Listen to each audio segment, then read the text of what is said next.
ఆయన నిత్య అసమ్మతి నేతగా ముద్రపడ్డారు. ఏం మాట్లాడాలనుకుంటారో అదే మాట్లాడేస్తారు.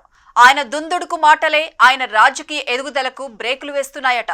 మంత్రి పదవే టార్గెట్ గా ఎప్పటినుంచో ప్రయత్నాలు చేస్తున్నా ఫలించలేదు.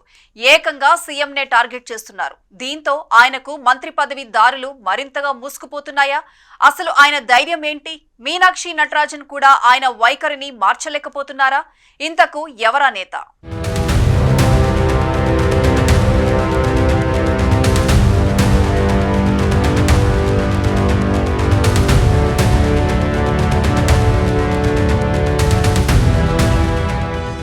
తెలంగాణ కాంగ్రెస్ లో మళ్లీ సీఎం పంచాయతీ మొదలైంది. విషయం ప్రస్తుతం సీఎం ఎవరు అన్నది కాదు, రాబోయే టర్మ్లో సీఎం ఎవరు అన్నదే చర్చ. ముఖ్యమంత్రి రేవంత్ రెడ్డి 10 ఏళ్లు తానే సీఎంగా కొనసాగుతారని చెప్పడంతో పార్టీలో కలకలం రేగింది. ఈ వ్యాఖ్యలపై మునుగోడు ఎమ్మెల్యే కోమటిరెడ్డి రాజగోపాల్ రెడ్డి బహిరంగంగానే వ్యతిరేకత వ్యక్తం చేశారు. ఇప్పటికే కాంగ్రెస్లో ముఖ్యంగా రేవంత్ పట్ల కొందరు నేతలకు అసంతృప్తి ఉన్నదన్నది అందరికీ తెలిసిన విషయమే. ఎన్నికల తర్వాత అధిష్టానం ఆశీస్సులతో సీఎం అయిన రేవంత్ ఇప్పుడు తనకు ఎలాంటి ప్రతిబంధకం లేనట్టే వ్యవహరిస్తున్నారని పలువురు అంటున్నారు. తాను 10 ఏళ్లు సీఎం అని ప్రకటించడం వల్ల పార్టీలో ఉన్న అంతర్గత అసంతృప్తి బయటపడిందని భావిస్తున్నారు. ఈ వ్యాఖ్యలపై కోమటిరెడ్డి రాజగోపాల్ రెడ్డి గట్టి కౌంటర్ వేశారు. ఇప్పటికే ఢిల్లీ పెద్దల నుంచి రేవంత్కు పూర్తి మద్దతు లేదన్న ప్రచారం ఉంది.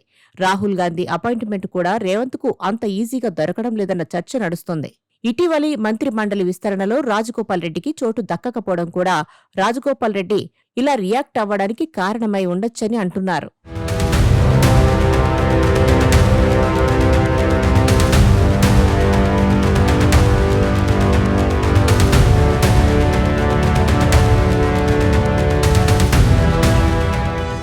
ఇంతకు రాజగోపాల్ రెడ్డి ఏమన్నారంటే, మొన్న రేవంత్ రెడ్డి ఢిల్లీ నుంచి తిరిగొచ్చిన తర్వాత కొల్లాపూర్ మండలం జటప్రోలులో young India integrated residential school శంకుస్థాపన కార్యక్రమంలో పాల్గొన్నారు. 2034 వరకు తానే ముఖ్యమంత్రిగా ఉంటా అన్నారు. ఈ వ్యాఖ్యలపై సీనియర్ నేతలు అసంతృప్తి వ్యక్తం చేస్తుండగా ఎమ్మెల్యే కోమటిరెడ్డి రాజగోపాల్ రెడ్డి చేసిన ట్వీట్ సంచలనంగా మారింది. రేవంత్ ప్రకటన కాంగ్రెస్ విధానాలకు వ్యతిరేకమంటూ ట్వీట్ చేశారు రాజగోపాల్ రెడ్డి.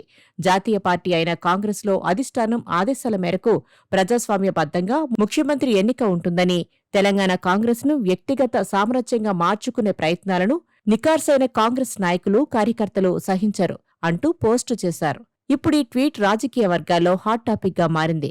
కాంగ్రెస్ను వ్యక్తిగత సామ్రాజ్యంగా మార్చేందుకు చేసే ప్రయత్నాన్ని కాంగ్రెస్ కార్యకర్తలు సహించబోరని ఆయన హెచ్చరించడం గమనించదగ్గ విషయం. ఎంత బలమైన నాయకుడైనా పార్టీ హైకమాండ్ మాటలకు కట్టుబడి ఉండాలనేది కాంగ్రెస్ పాలసీ. హైకమాండ్ మాటలు వినని వారు ఎంతటి వారైనా వారిని పక్కన పెట్టిన సందర్భాలున్నాయి. అలా పార్టీ నుంచి బయటకు వెళ్లిన కొందరు సీనియర్లు స్వతంత్ర పార్టీలు పెట్టుకుని సక్సెస్ అయ్యారు. మరికొందరు ఫెయిల్ అయ్యారు.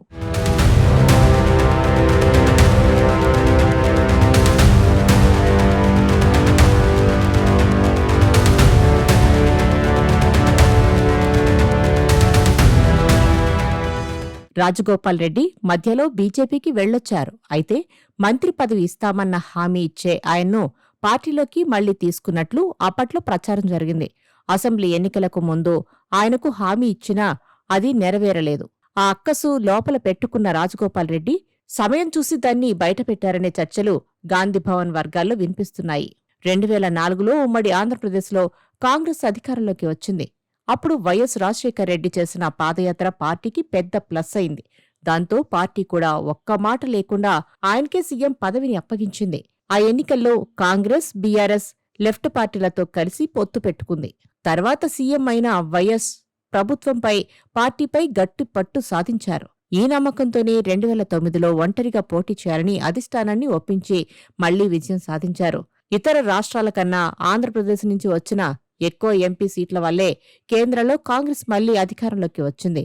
అంతగా అధిష్టానాన్ని కూడా తన మాటలతో ఒప్పించగలిగారు వైఎస్ రాజశేఖర్ రెడ్డి.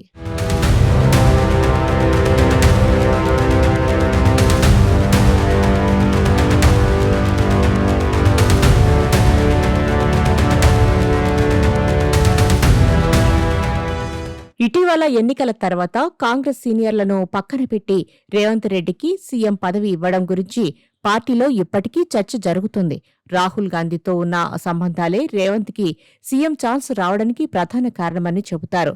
కానీ సీఎం అయ్యాక రేవంత్కి పార్టీ హైకమాండ్తో సంబంధాలు తగ్గాయి.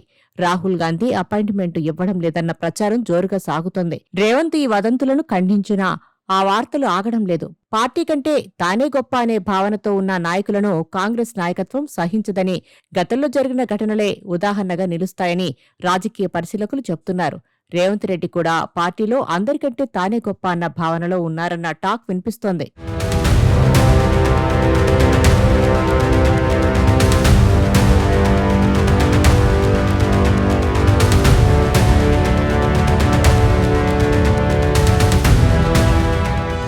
పార్లమెంటు ఎన్నికల్లో భువనగిరి నుంచి కాంగ్రెస్ అభ్యర్థి చామల కిరణ్ కుమార్ రెడ్డిని గెలిపిస్తే రాజగోపాల్ రెడ్డికి మంత్రి పదవి ఇస్తామని రేవంత్ హామీ ఇచ్చారని కాంగ్రెస్ వర్గాల్లో టాక్ వినిపిస్తోంది. కానీ ఇప్పుడు కేబినెట్లో అవకాశం రాకపోవడంపై జానారెడ్డి అడ్డుపడ్డారని, రంగారెడ్డి జిల్లాకు మంత్రి స్థానం ఇవ్వాలంటూ రాసిన లేఖతో జానారెడ్డి వల్లే తనకు నష్టం జరిగిందని రాజగోపాల్ రెడ్డి బహిరంగంగానే వ్యాఖ్యానించారు. రాజగోపాల్ రెడ్డి సోదరుడు వెంకట్రెడ్డి ఇప్పటికే రేవంత్ కేబినెట్లో ఉన్నారు. కోమటిరెడ్డి వెంకట్రెడ్డి మొదట్లో రేవంత్ రెడ్డిని వ్యతిరేకించారు.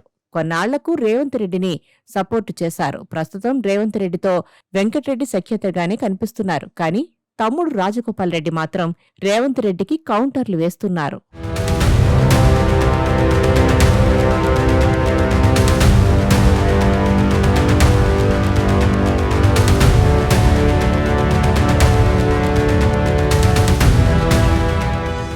రాజగోపాల్ రెడ్డి గత కొంతకాలంగా రేవంత్ రెడ్డిని టచ్ చేయడం లేదు. ఇన్ని రోజులు సంయమనం పాటించిన ఆయన ఒక్క ట్వీట్తో మళ్లీ రాజకీయ రచ్చలేపారు. దారిని పోయే కంపును తగిలించుకున్నట్లు అధిష్టానం చేయాల్సిన కామెంట్స్ తాను చేసి సీఎంతో ఉన్న మంచి సంబంధాలను చెడగొట్టుకున్నాడని పలువురు అంటున్నారు. ఆయనకు మంత్రి పదవి వచ్చే అవకాశాలను మరింత క్లిష్టతరం చేసుకుంటున్నారన్న వాదన వినిపిస్తోంది.